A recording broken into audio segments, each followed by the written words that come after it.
of our work focuses on this gap that we see all the time between strategic thinking and actually making things happen.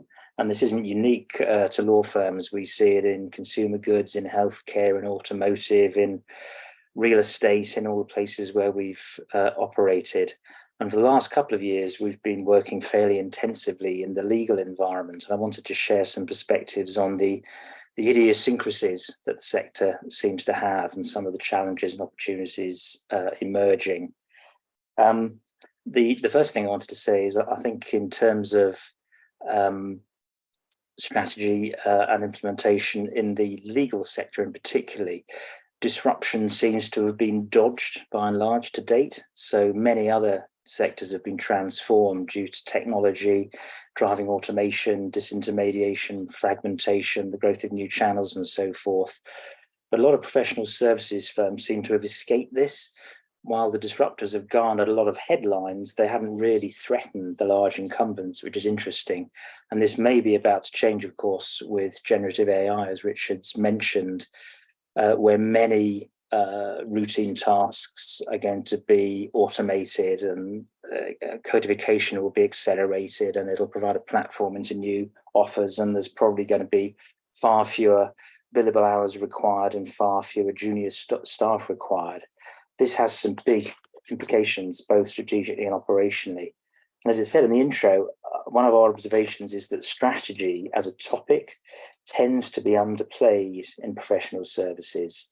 Now, if you define strategy as being about deciding where to play and how to win, it's all about competitive game theory focused around clients and their needs, based on, if you like, inductive reasoning, building a theory or a hypothesis about the future on a handful of testable assumptions. And a lot of those assumptions, if you hold them up today, they're looking rather questionable. And the way in which we've seen strategic thinking changing across multiple sectors is that it's less about 10-year visions and very long-term plans and much more faster moving. If you like, the world seems to have moved away from the annual strategy gourmet experience to much more frequent strategy snacking, as we call it, regularly looking up, looking out and looking ahead. And it's odd, in professional services firms, they tend to downplay it, and management and leadership in general. It's kind of referred to disparagingly as admin. The real heroes acquire kudos for more lawyering rather than management. And many, sometimes quite senior partners, seem to lack an appreciation of the importance of strategy and lack that sort of owner mindset you see in other categories. And this creates a default behavior that we've seen of if you like, exhortations for more lawyering, put your rates up, get your costs down, but without actually questioning the underlying assumptions on which strategy is built. So if you take as an example, the sort of pyramid apprentice model, which most professional services firms are based on, AI strips out the requirement for much of that low-level discovery work. And in the future, the value is likely to move up to interpretation and connection to the rest of the client's agenda, that strategic advisory space, which implies less of a pyramid model and maybe more of a cube, where acquisition and retention of top talent is going to become a lot more important than it already is. The next point I wanted to make is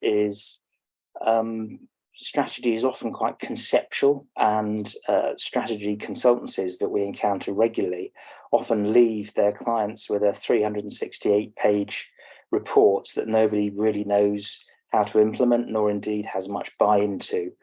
And we see that in professional services as well. Even if there's a clear ambition and a strategic intent, there isn't follow-through to a coherent, aligned, resourced, governed and adaptive implementation plan. And let's face it, there are 1,000 details to get right there and a lot of things to put in place. And within that, we've observed that many firms have a difficulty in managing the three horizons.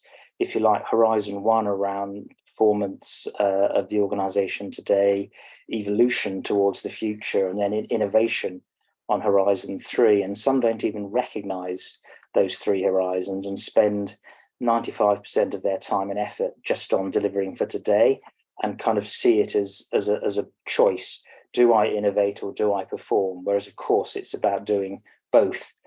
And many just give it to Bob to do on Wednesday afternoon if he has time, which is fairly adequate. And linked to that as well, the discipline of leading change, and the difference between that and leading an organization through business as usual is a skill set often absent or at least weak in many firms. So we think that kind of turbulence is guaranteed in law and in professional services generally. We've got multiple demand and supply side threats. We've got the impact of AI. We've got the growth of niche players. We've got clients taking back control. We've got an opportunity to unbundle and reassemble the value chain. A lot of ALSPs are building, if you like, low cost commodity factories to do much of what legal law firms used to do. So if you're an executive in this space, you've got to learn to live with a sort of a dual mindset, a pragmatic acknowledgement, if you like, that the fundamentals are sound, but also a healthy paranoia about emerging technologies and competitors. And our view is that the most nimble will prevail. It's kind of survival of the fittest in the literal sense, those most vigilant and able to continuously adapt to their changing environment, both strategically and operationally, which is